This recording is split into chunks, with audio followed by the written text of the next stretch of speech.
When you're 10 years old, it might be hard to name your favorite color without hesitation, never mind the sport you might want to play for the next 5, 10, maybe even 15 years. Yet we see more and more sports specialization, which is year-round training in a single sport. Most experts will agree some sort of sports specialization is needed to reach an elite level, such as becoming a professional athlete or earning a Division I scholarship. The chances of reaching such elite status, under 1%. Tonight, we begin our special series looking into this debate. West Salem native Damien Miller spent 11 years playing Major League Baseball. As focused as he was on baseball as a professional player, it was quite the opposite growing up. I played baseball, I played hockey up until through 8th grade. I played basketball, and I played football. That might not happen today. We now live in a time where the pressure is on kids to play only the one sport they want to excel in. All the guys that I played with in baseball, all of them played other sports. All of them. And nobody played baseball 11 months out of the year. Nobody.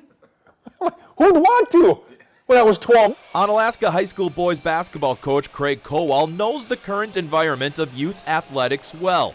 He's recently completed a master's program with one of his areas of research being early childhood sports specialization. You're seeing anywhere from 3rd and 4th grade on up, as crazy as that may sound. The effect? Doctors have seen a rise in overuse injuries with the rise of sports specialization. So you're seeing a drastic increase in ACL injuries, Tommy John surgeries, and shin splints, anything you can think of in regard to overuse injuries, and kids are playing more and more as far as from a sports standpoint, but they're not training their bodies to prepare for that type of pounding that they're taking. Which leads to what Miller wished he'd see more of, letting kids be kids. When I was a kid, when it was football season, I wanted to be Lynn Dickey. When it was basketball, I wanted to be Sidney Moncrief. And when it was baseball season, I wanted to be Rob Nyaunt. I wish every kid could experience that, but now kids are playing hoops 11 months out of the year, playing hockey 350 days a year. There's been a giant increase in youth organized sports over the past 30 years, including a jump in kids 6 and under thrown into a structured setting. And Age Miller feels kids should just be playing mostly backyard ball. The only pickup basketball I see is old men playing like me. You know what I mean? Like, when was the last time you drive by a park in La Crosse or Onalaska, Wisconsin, and you see kids playing pickup hoops or 8 kids playing 4-on-4 baseball?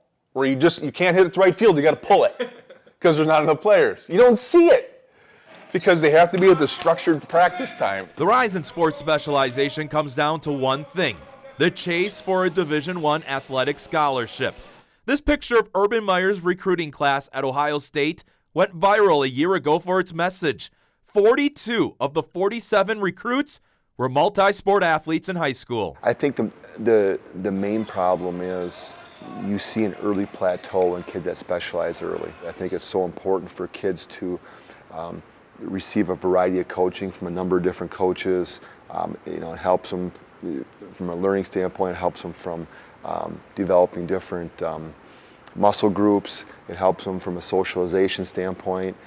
Maybe in one sport there might be a star of a team, where the other sport they're role players, so they get a better perspective from that standpoint. Perspective is the word Miller keeps coming back to. I call it the Dairy Queen effect, and I've used it a number of times. Whether we go to some tournament and we get 4th place and they don't even get a ribbon, guess what? The kids don't care. 10 minutes after the game, they want to go to Dairy Queen. Despite most research against sports specialization, Kowal feels it's a trend that won't go away anytime soon. There's a lot of money in youth sports. You couple that with many parents that are overzealous and have the mindset that my kid's going to earn a scholarship. Won't earn a scholarship if they're not the best 6th grade player in the state. And you couple that with you have rankings for everything now, which are absurd for to be quite blunt. So I don't think that trend's going to go away. Coach Kowal says if a kid ever feels the need to specialize, they should wait until their mid-high school years when they know playing Division I college athletics is a real possibility. And even in that case, they need to make sure that they're implementing a proper and well-rounded training program, which includes flexibility and agility work. But Overall, national trends, this is spiking big time. You look at locally, though, there's lots of three-sport athletes when you're checking out rosters from season to season. Cole saying 4 of his 5 starters on the varsity played football this season. I think 14 of his 15 on the roster, multi-sport athletes. Coach Casey Noble, Logan head football coach, last night emailing me saying the number of three-sport athletes Logan has. So I think it's just the message of getting that out there that it's not such a bad thing to continue on playing all those sports. And this is just part 1. You've got 2 more parts coming up in the next couple days. Okay. All right.